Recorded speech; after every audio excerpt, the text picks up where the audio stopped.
जयशंकर प्रसाद जी का जीवन परिचय।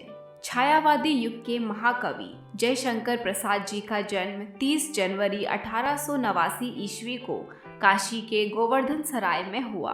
उनके पिता बाबू देवी प्रसाद दान देने तथा कलाकारों का आदर करने के लिए विख्यात थे। जब प्रसाद जी बहुत छोटे थे तभी उनके पिता तथा माता श्रीमती मुन्नी देवी का देहांत हो गया। प्रसाद जी की प्रारंभिक शिक्षा काशी के क्वींस कॉलेज में हुई, किंतु बाद में घर पर ही उनकी शिक्षा का प्रबंध किया गया, जहां उन्होंने हिंदी, संस्कृत, उर्दू तथा फारसी का अध्ययन किया। उन्होंने वेद, इतिहास, पुराण तथा साहित्य शास्त्र का अत्यंत गंभीर अध्ययन किया। प्रसाद जी का पहला विवाह विंध्यवासिनी देवी के साथ हुआ। उनकी पत्नी को क्षय रोग था, जिस कारण कुछ वर्षों बाद उनका निधन हो गया। उनका दूसरा विवाह सरस्वती देवी के साथ हुआ। पहली पत्नी की साड़ियों को पहनने के कारण कुछ समय बाद ही दूसरी पत्नी का भी देहांत हो गया।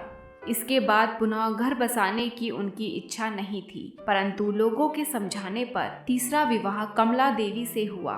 उनका एकमात्र पुत्र रत्नशंकर प्रसाद हुआ। 48 वर्ष की अल्प आयु में 15 नवंबर 1937 को बीमारी के कारण प्रसाद जी का देहांत हो गया। प्रमुख रचनाएं। प्रसाद जी की प्रमुख रचनाएं इस प्रकार से हैं। काव्य: कामायनी, आंसू, झरना, लहर। नाटक: अजातशत्रु, स्कंदगुप्त, विशाखा, चंद्रगुप्त।